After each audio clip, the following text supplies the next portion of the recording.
అత్యుత్తమ విద్యలలో యోగ విద్య కూడా ఒకటి. వేలాది సంవత్సరాల క్రిందట భారతీయ ఋషులు తపస్సు చేసి సాధించినటువంటి గొప్ప విద్య యోగం. ఈ యోగానికి ఆరంభం ఋషుల నుండే కలిగినప్పటికీ పతంజలి మహర్షి ఈ యోగాన్ని ఒక శాస్త్రీయమైనటువంటి పద్ధతిలో యోగ దర్శనం అనే గ్రంథం ద్వారా ప్రపంచానికి అందించారు. అప్పటి నుండి యోగ దర్శనాన్ని ఆధారంగా అనేక మంది గురువులు యోగ విద్యను సాధిస్తూ బోధిస్తూ ధరించడం జరిగింది. ఆ విధంగా ఆవిర్భవించినటువంటి యోగి శ్రీ వెంకటేశ్వర యోగ సేవా కేంద్రం కూడా సమాజ శ్రేయస్సును కాంక్షించి ఏర్పడినటువంటి గొప్ప సంస్థ. ఈ సంస్థను స్థాపించడానికి పూర్వం నేను అనేక మంది యోగాచార్యులను సంప్రదించి వారి వద్ద శిష్యరికం చేసి ఎంతో పట్టుదలతో యోగ విద్యను అభ్యాసం చేయటం జరిగింది. ప్రప్రథమంగా యోగ విద్య పట్ల నాకు అవగాహనను ఆసక్తిని కలిగించినటువంటి వారు పరంపూజ్య శ్రీ తత్వానంద స్వామి వారు.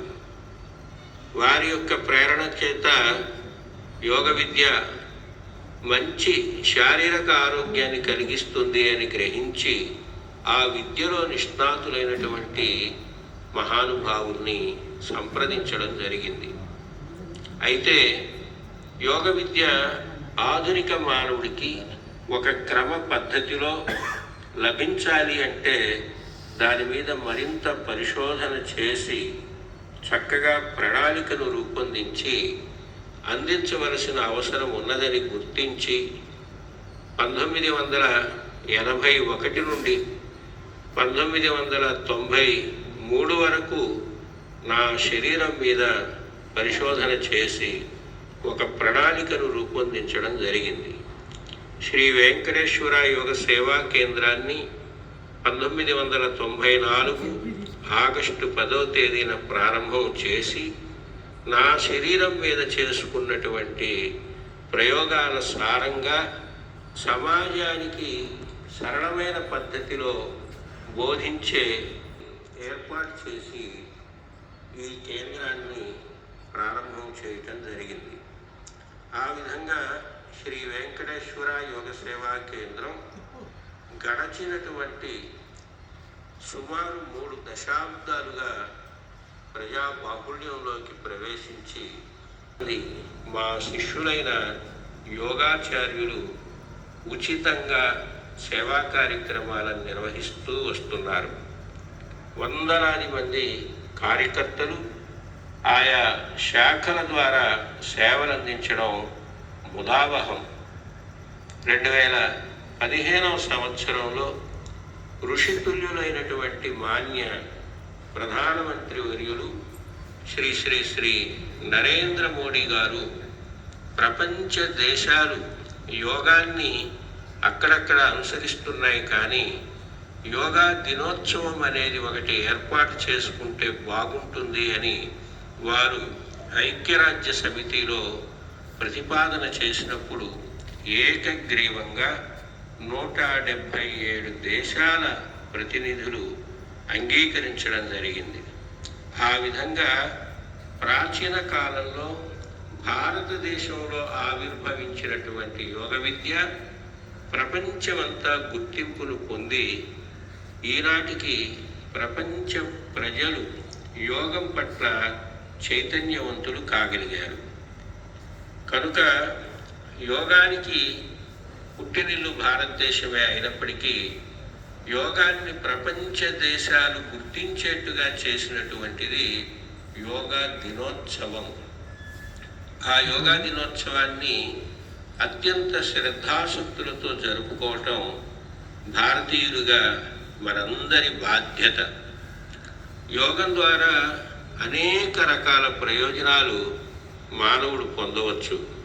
అందులో మొట్టమొదటిది శారీరక ఆరోగ్యం, రెండవది మనశ్శాంతి, మూడవది ఆత్మ దర్శనం, నాలుగవది సామాజిక ఆర్థిక విషయాలలో సమతుల్యత.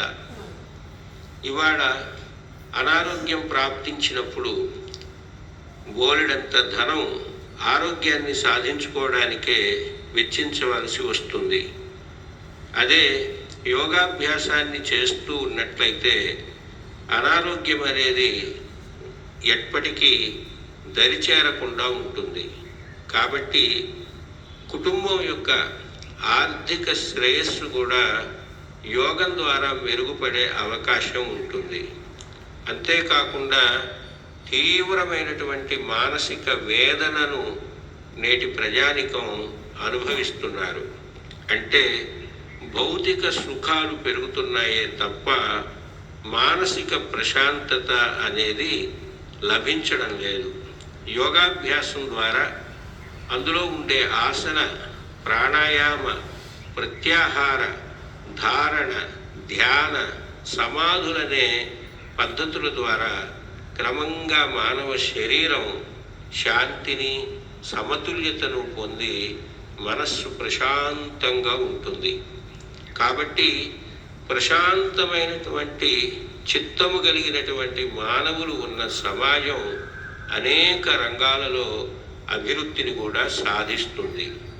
కనుక ఈనాడు ప్రపంచంలో ఉన్నటువంటి ప్రజలందరికీ యోగం అనేది చాలా అవసరం అని గుర్తించి ప్రతి వ్యక్తి యోగాభ్యాసి కావాలి అని శ్రీ వెంకటేశ్వర యోగ సేవా కేంద్రం కోరుతూ ఉన్నది.